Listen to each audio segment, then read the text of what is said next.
नमस्कार दोस्तों, स्वागत है आपका एक नई कहानी में। और यह कहानी बहुत ही इंटरेस्टिंग होने वाली है, तो इस कहानी को पूरा जरूर सुने। 2 दिन पहले ही मेरी बड़ी बहन 15 दिन रहने के लिए कहकर आई थी और अभी कुछ ही देर पहले चली गई है। मुझसे नाराज होकर अपना सामान बांधा और चल दी। गुस्से अपना सामान भी ठीक तरह से नहीं संभाल पाई। इधर उधर पड़ी रह गई चीजें इस बात का प्रमाण है कि वे इस घर से जल्दी जाना चाहती थीं। कितनी दुखी हूं मैं उनके इस अचानक चले जाने से। उन्हें समझाकर हार गई, लेकिन दीदी ने कभी किसी को सोचने समझाने का प्रयत्न ही कहाँ किया है। उनका स्वभाव मैं अच्छी तरह से जानती हूँ। बचपन से ही झगड़ालू किस्म की रही हैं। क्या घर में, क्या कॉलेज में, क्या पास पड़ोस में। मजाल है उन्हें जरा भी कोई कुछ कह दे, हर बात का जवाब दे देना उनकी आदत थी। अचानक परसों रात 11 बजे के करीब दीदी ट्रेन से आई थी। उसी शाम पंकज मुझ पर खूब बिगड़ चुके थे। हर घटना को तूल दे देना व उसके लिए मुझे ही दोषी ठहराना इनकी आदत है। घर में कुछ जरा सा भी अवांछित घट जाए, ये मुझे ही उसके लिए दोषी ठहराते हैं। आयुष को जरा सी ठंड लग जाए या उससे कुछ टूट जाए, इनके मुंह से यही निकलेगा, सब तुम्हारी लापरवाही के कारण हुआ है। ठीक है, नौकरी कर रही हो, पर फिर भी एक बच्चे की देखभाल तो करनी ही है। मुझे फोन कर देती कि आया से नहीं संभल रहा है तो मैं छुट्टी लेकर आ जाता। उस दिन आयुष ने बैठक में रखा एक डेकोरेशन पीस जो महंगा था, मेरी मौजूदगी के बावजूद तोड़ दिया।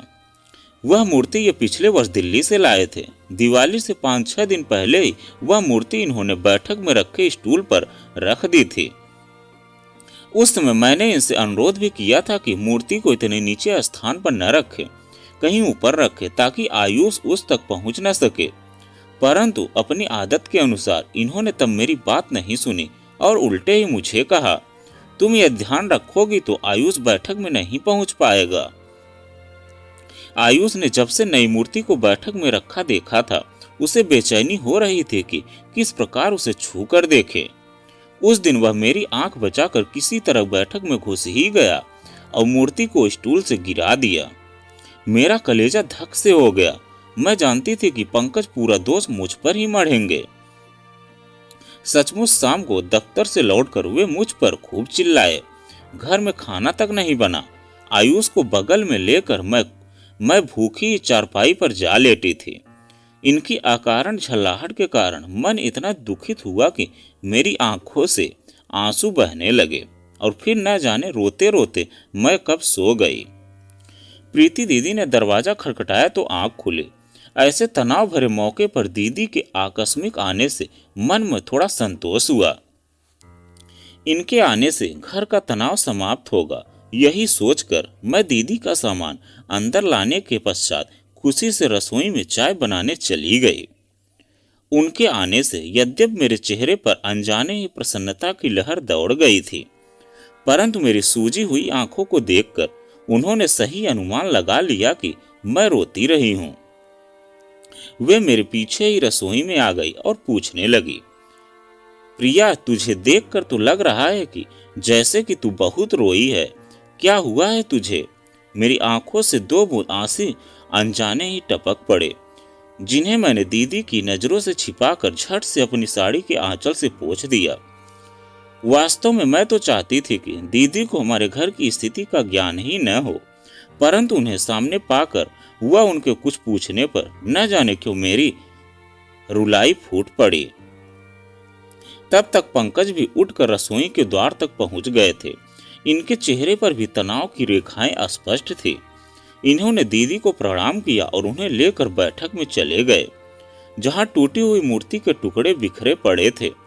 मैं चाय लेकर बैठक में पहुंची तो ये मेरी शिकायतों की पूरी फाइल दीदी के सामने खोले बैठे थे। देखिए, आपकी प्रिया की लापरवाही का प्रमाण। मेरी लाई गई मूर्ति के ये टुकड़े स्पष्ट बता रहे हैं कि यह एक बच्चे की निगरानी भी ढंग से नहीं कर सकती है। पूरा दिन घर में रहती है, तब भी आए दिन कुछ न कुछ नुकसान होता ही रहता है। दीदी आश्चर्य से मेरी ओर देखने लगी।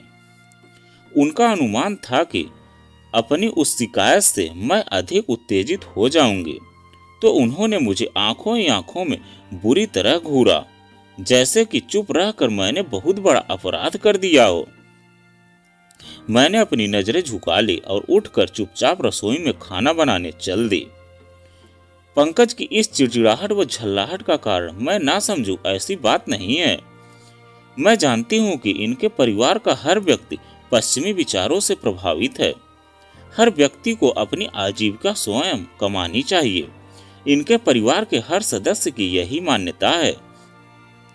मेरी सास अभी भी कॉलेज में पढ़ाती है। इनकी दोनों बहनें सरकारी दफ्तरों में क्लर्क हैं। अतः मेरा घर में बैठना सबको बहुत खलता है। जब से आयुष कुछ बड़ा हुआ है, पंकज समाचार पत्रों में रिक्त स्थान देखकर मुझे बताते रहते हैं, तुम भी आवेदन पत्र दे दो ना, आयुष अब 5 साल का होने जा रहा है, घर पर बैठकर मक्खियां मारने से तो अच्छा ही रहेगा। मुझे बहुत आश्चर्य तो तब होता जब वे मुझे नौकरी के लिए किसी दूरस्थ स्थान पर भी भेजने को तैयार हो जाते हैं, पर मैं निर्णय कर चुकी हूं कि नौकरी के लिए न तो मैं आयुष को असहाय छोड़ूंगी, न इनकी छाया छोड़कर कहीं दूसरी जगह ही जाऊंगी। अतः जब भी ये किसी कारण मुझ पर झल्लाते हैं तो मैं चुप ही रहती हूँ। हर बार यही प्रयत्न करती हूँ कि घर का तनाव किसी भी तरह से जल्दी से दूर हो जाए। रात 11 बजे खा पीकर जब हम सोने के कमरे में पहुंचे तो दीदी ने धीरे से मेरे कान में कहा, समझ में नहीं आता कि पंकज की इतनी बातें सुनकर भी तू चुप कैसे रह लेती है। कैसे रह रही हो तू इनके साथ? मायके में जाकर भी कभी किसी से कुछ नहीं बताती। किस मिट्टी की बनी है तू? मुझे डर था कि कहीं दीदी की बातों की भनक भी पंकज के कान में पड़ गई तो अनर्थ हो जाएगा। मैंने बड़ी विनम्रता से कहा, दीदी ये कुछ भी कहते रहें, आप इनके सामने मेरे पक्ष में कभी कुछ न कहें, अकारण ही हमारे जीवन में जहर घुल जाएगा। तू तो हमेशा इसे ही मिट्टी की मात हो रही है। आखिर डर किस बात का है तुझे? किसी छोटे मोटे घर की तो है नहीं तू। पिताजी ने 3-3 फ्लैट किस लिए बना रखे हैं? पिछली बार कह रहे थे एक नितिन के नाम करेंगे, बाकी दोनों हम दोनों बहनों के। मैं दीदी के विचारों पर मन ही मन हंस रही थी। पिताजी ने दोनों फ्लैट किराए पर देने के लिए बनवाए थे, न कि हम बेटियों के लिए। यह मैं अच्छी तरह से जानती हूँ। मुझे चुप देखकर दीदी फिर बोली, हमसे तो भाई किसी के दबाव में नहीं रहा जाता। तू तो जानती ही है कि मैं तो ससुराल पहुंचते ही अपना अलग घर बना लिया था। मेरी सास तो बात बात पर हिदायतें देना ही जानती थी। लेकिन दीदी, एक माँ को उसके बेटे से अलग करके आपने कुछ अच्छा तो किया नहीं। दीदी ने झुंझलाहट भरे शब्दों में कहा, तू बहुत अच्छा कर रही है ना अपने लिए। इसी तरह पंकज के अंकुश में रही तो देख लेना कुछ साल में ही तेरा बुरा हाल हो जाएगा। लेकिन अब मैं तुझे यहाँ नहीं रहने दूंगी। मैं मन ही मन सोचने लगी, एक घर के 2 घर बनाने से क्या लाभ है? क्या इससे दाम्पत्य जीवन की सब विषमताएं दूर हो जाती हैं? नहीं, बल्कि इस तरह तो विषमताओं व कटुताओं की एक नई कड़ी शुरू होती है। दीदी को इसका आभास चाहे अभी ना हो, पर भविष्य में अवश्य होगा। मैं नींद का बहाना करके चुपचाप लेट गई ताकि दीदी हमारे बारे में कुछ और न कहें।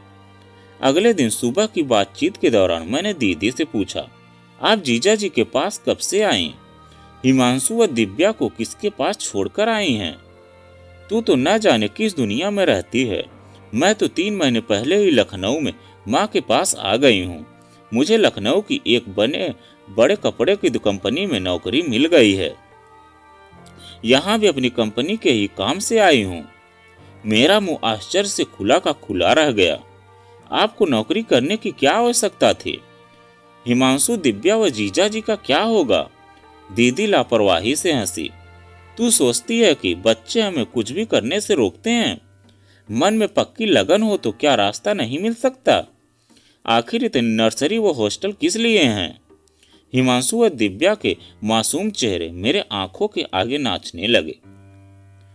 दोनों बच्चे अभी से माँ के प्यार के अभाव में कैसे रहेंगे? मैं बहुत दुखित हो उठी। दिव्या तो अभी 5 वर्ष की भी नहीं हुई है, हरदम दीदी की गोद में लिपटी रहती थी। मैंने और भी दुखित होकर उनसे पूछा, जीजा जी को भी आप अकेला छोड़कर आई हैं? उनको अपने व्यस्त जीवन में आपकी बहुत आवश्यकता है दीदी। दीदी व्यंग से हंसी, उन्हें भी तूने बच्चा ही समझ लिया है जो अपनी देखभाल खुद नहीं कर सकेंगे। बच्चों को आवासीय विद्यालय में डाला था इसलिए कि मैं भी नौकरी कर सकूं। फिर क्या मैं उनके लिए बंध कर घर में बैठी रहती? दीदी के विचारों से मेरा मन दुखित हो उठा, लेकिन उन्हें कुछ भी कहना या समझाना व्यर्थ था। थोड़ी देर चुप रहकर वे फिर बोली, मैं तो तुझे भी यही सलाह दूंगी कि तू भी नौकरी कर ले। पंकज जब खुद चाहता है कि तू कमाने लगे तो तू अवसर का लाभ क्यों नहीं उठाती? तू नौकरी करने लगी तो यह प्रताड़ना जो तुझे अकारण मिल रही है कभी नहीं सहनी पड़ेगी। तब तो तू भी पंकज को 4 बातें सुनाने की हकदार हो जाएगी। तब मैंने कुछ कठोर पड़ते हुए कहा, दीदी आप मुझे मेरे हाल पर छोड़ दीजिए। तब वह एकदम क्रोधित होकर बोली, तू क्या सोचती है कि मैं तुझे यूं घुट घुट कर मरने दूंगी? देख लेना, अभी लखनऊ जाकर सब पिताजी को बताऊंगी, वही तेरा प्रबंध करेंगे। बस फिर वे पूरा दिन अपना कामकाज करती रही। रात को फिर देर से लौटी, थोड़ा बहुत खाया और चुपचाप सो गई। अगले दिन सुबह ही उन्होंने अपना सामान जल्दी जल्दी पैक किया और चली गई। मेरा मन सशंकित रहने लगा कि मुझे वह पंकज को लेकर दीदी मायके में जाकर न जाने क्या उल्टा सीधा बताएंगी। पंकज के विरुद्ध घर के पूरे सदस्यों को भड़काएंगी और मेरे प्रति हरेक के दिल में व्यर्थ की सहानुभूति जगाएंगे। यद्यपि मैं जानती हूँ कि पंकज का व्यवहार मेरे प्रति रूखा ही रहता है और जब एक बार रूठते हैं तो महीनों अपने अहम के कारण बोलने में भी कभी पहल नहीं करते, लेकिन केवल इसी कारण तो अपना घर छोड़ा नहीं जाता। होली अभी आकर गई है, बच्चों की छुट्टियां निकट आ रही हैं। इनका व्यवहार यदि तब भी यही रहा तो मेरे लिए इस वर्ष का अवकाश तो सूना ही बीत जाएगा। आयुष ने जिस दिन से मूर्ति तोड़ी है, इनका उखड़ापन दूर नहीं हो पाया। कई बार मन में आता है कि कितना अच्छा रहे कि इस बार अवकाश में मायके जाकर अच्छे से रहूं। आज ही डाकिया पत्र दे गया। पिता का पत्र देखकर मन खुशी से झूम उठता। उन्होंने बच्चों की गर्मी की छुट्टियां मायके में ही बिताने का आग्रह किया है, मगर दूसरे ही क्षण एक विचार से मन अत्यंत क्षुब्ध हो उठता है। पिताजी ने केवल मुझे ही क्यों बुलाया? ऐसा तो आज तक कभी नहीं हुआ था। अवश्य ही दीदी ने पंकज को लेकर पिताजी के मन में कुछ जहर घोला है। ऐसी स्थिति में क्या मेरा जाना उचित रहेगा? पंकज को अवकाश के दिनों में यूं अकेला छोड़कर जाऊं और वहां सब मेरे पति के विरुद्ध कुछ न कुछ मुझसे कहें तो मेरा दिल क्या खाक छुट्टी मना पाएगा? मुझे यही निर्णय लेना पड़ा कि इस बार छुट्टियों में यहीं पर इकट्ठे रहेंगे, अपने घर की सफाई करेंगे। पिछली बार दिवाली पर करा नहीं पाए थे। अवकाश में आयुष के ये कितने उत्साह से बाजार ले जाते हैं, कितना सामान खरीदवा देते हैं, साथ ही मेरे लिए भी तो कुछ न कुछ लेकर ही आते हैं। मेरा तन मन सिहर उठा। दोपहर को अपने पास रखे कुछ रुपयों से इनके लिए एक नई शर्ट बाजार से लेकर आई। जब ये मुझे कुछ उपहार देंगे तो मैं भी इस बार इन्हें कुछ न कुछ देकर आश्चर्यचकित जरूर करूंगी। मैंने इसी विचार से शर्ट अपने बॉक्स में रख दिया। मेरी आशा के अनुरूप इस बार की गर्मी की छुट्टियों के पहले ही दिन ये मुझे बाजार ले गए और इन्होंने एक कीमती साड़ी मुझे लेकर दी और अपने पिछले व्यवहार पर खेद प्रकट करते हुए मेरे कानों में बुदबुदाए, प्रिया, मैं नहीं जानता था कि तुम इतनी सहनशील हो। अपनी एक छोटी सी जिद के पीछे कि तुम्हें नौकरी करनी ही चाहिए, मैं अकारण ही बात बात पर तुम पर झल्लाता रहा। तुम्हारी दीदी से जो तुम्हारी बातें हुई, उन्होंने तो मेरी आंखें ही खोल दी। अब कभी ऐसा नहीं होगा। रात को साड़ी देते हुए पंकज ने मुझे अपनी बाहों में समेट लिया। कितनी सुखद स्मृतियां छोड़ गई हैं। बच्चों की गर्मियों की छुट्टियों की यह पहली रात। उस दिन से इनके व्यवहार में पूर्णतः बदलाव आ गई। अभी सप्ताह भर भी हुआ था कि पिताजी का वह पत्र न जाने कैसे इनके हाथ लग गया। ये मेरे समीप आकर बोले, पिताजी ने न जाने किस उद्देश्य से तुम्हें बुलाया है, चाहे तो 2-4 दिन के लिए चली जाओ। मेरा मन भी दुविधा में था। मैं भी मायके जाने की इच्छुक थी। अगले ही दिन रविवार को इन्होंने मुझे व आयुष को बस में बैठा दिया।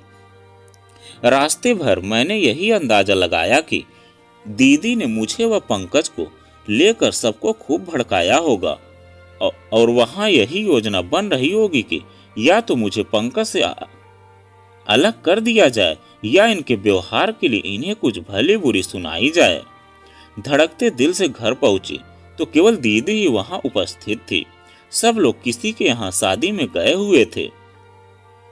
मुझे अत्यंत प्रसन्न मुद्रा में देखकर दीदी को आश्चर्य हुआ और बोली, मायके में पहुंचते ही तू अपने दिल का सब हाल छिपा लेती है। कैसी खुशदिल जी रही है। लेकिन मैं ही जानती हूँ कि बच्चों की छुट्टियों के ये दिन तेरे लिए कितने अंधकार में बीत रहे होंगे। सच पूछो तो मेरे विवाहित जीवन में यह पहला मौका था जिसे मैं हमेशा याद रखूंगी। दीदी, आप नहीं जान पाएंगी कि तू मायके में पहुंचते ही झूठ बोलने लगती है। कैसे विश्वास करूं मैं तुझ पर। आपको यदि विश्वास नहीं हो रहा है तो मत मानिए, मुझे मेरे हाल पर छोड़ दीजिए। आप अपनी बताइए, नौकरी लगने के बाद जीजा जी को कोई पत्र लिखा या नहीं? उनके चेहरे पर एकदम गहरी उदासी सी छा गई। प्रिया, वह पत्र पिताजी के नाम से मैंने ही तुझे लिखा था। पिताजी से तो मैंने केवल उनके हस्ताक्षर पर करवा लिए थे। मैं चाहती हूं कि तू मेरे साथ रहने लगे। मैं यहां से अलग कोई किराए का मकान देख लूं। तेरी नौकरी भी मैं लगवा दूंगी। यहाँ मायके में तो अब रहना मुश्किल हो गया है। दीदी, मैं यदि कभी नौकरी की आवश्यकता समझूंगी भी तो पंकज से अलग रहकर किसी भी हालत में नौकरी नहीं करूंगी। और अब तो वे मुझे कहीं और भेजने वाले नहीं हैं। मैंने पूर्ण विश्वास से दीदी के नेत्रों में झांका तो एक बार फिर उनके चेहरे पर आत्मग्लानि के भाव उमड़ आए। शायद अपनी मूर्खता के लिए स्वयं को ही कोस रही थी वह। मैंने उन्हें समझने के उद्देश्य से कहा, मैं तो आपको भी यही राय दूंगी कि आप जीजा जी के पास चली जाएं। अपने दोनों बच्चों का बचपन अपनी देखरेख में बीतने दें। उसके पश्चात भी यदि आपके पास समय हो तो उनके पास में ही कोई काम ढूंढ सकती हैं। यह सुनकर दीदी की आंखें छलक आई। आंसू पोंछते हुए बोली, तू तो मेरा स्वभाव जानती ही है। हर बात पर तर्क करने की मेरी आदत ने उन्हें भी बोलने पर विवश कर दिया और गुस्से में न जाने मुझसे क्या बोल गए वो। और आप उन्हें छोड़कर चली आई। क्या पति का घर छोड़ने से जिंदगी की राहें सहज हो जाती हैं? आप तो मायके में रह रही हैं, कैसा लग रहा है आपको?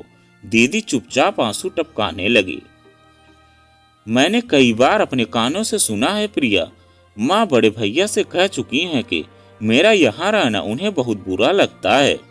लोगों के प्रश्नों के उत्तर देते देते परेशान हो गई हूँ। दूसरी बात, उन्हें 5,000 रुपए महीने की आर्थिक हानि हो रही है। जिन 2 कमरों में मैं रह रही हूँ उनमें से उन्हें इतना किराया आसानी से मिल सकता है।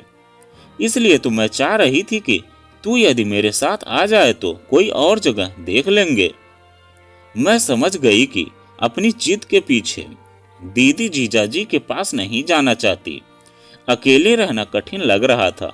पंकज के व्यवहार को देखकर ही आई थी, अतः उसका लाभ उठाना चाहती थी। अन्य कोई रास्ता उन्हें नहीं सूझा तो मैंने उन्हें सुझाव दिया, आपके मन में डर है कि आपके लौटने पर जीजा जी की न जाने क्या प्रतिक्रिया होगी, मगर वे बहुत संवेदनशील हैं। यदि आप उन्हें छोड़कर न आई होती तो निश्चय ही वे अपने कहे के लिए स्वयं ही खेद प्रकट करते तो कब का आपको मना चुके होते। मुझे पूर्ण विश्वास है कि वे आपका स्वागत मुस्कुराहट के साथ ही करेंगे। दीदी कुछ देर कुछ सोचती रही, फिर बड़े ही विनम्र शब्दों में बोली, तू ठीक कहती है प्रिया। उम्र में मुझसे तू छोटी है, पर तू बहुत समझदार है। पंकज का स्वभाव भी तूने अपनी सहनशीलता व समझदारी से बदल दिया, जबकि मैं तेरे जीजा जैसे सहनशील व्यक्ति को भी यूं ही छोड़कर आ गई, और आज मुझे लगता है कि उनके बिना मेरा कहीं कोई ठिकाना नहीं है। उनके पास लौट जाने में ही मेरा हित है। इन शब्दों के साथ ही दीदी की आंखों में प्रायश्चित के आंसू पोंछते हुए एकदम उठकर खड़ी हो गई। जब तक सब लौट कर आए मैं अपना सामान बांध लेती हूँ। तू खुद देखना कि माँ के चेहरे पर मेरे लौट जाने के निर्णय को सुनकर कितनी प्रसन्नता दिखाई देगी। इसमें अस्वाभाविक भी क्या है। हर माँ यही चाहेगी कि उसकी विवाहित बेटी अपने पति के साथ ही सुख चैन से रहे, उनके बीच किसी प्रकार का मतभेद न हो और एक ही छत के नीचे दोनों का जीवन सुखमय से बीते। तू वास्तव में बहुत समझदार है प्रिया। प्रीति दीदी ने यह कहकर मुझे गले से लगा लिया। इसलिए कहते हैं कि पति पत्नी में छोटी मोटी तकरार होती रहती हैं, इसलिए इन छोटी मोटी बातों के लिए घर छोड़कर थोड़ी जाते हैं। लेकिन हाँ, अगर बात ज्यादा बढ़ जाए तो उनको सबक जरूर सिखाना चाहिए। तो दोस्तों, यह कहानी आपको कैसी लगी कमेंट में लिखकर जरूर बताइएगा। अगर आप हमारे चैनल पर नए हैं तो प्लीज़ चैनल को सब्सक्राइब कीजिएगा और वीडियो को एक लाइक कीजिएगा। तो चलिए मिलते हैं एक नई कहानी के साथ में एक नए वीडियो में।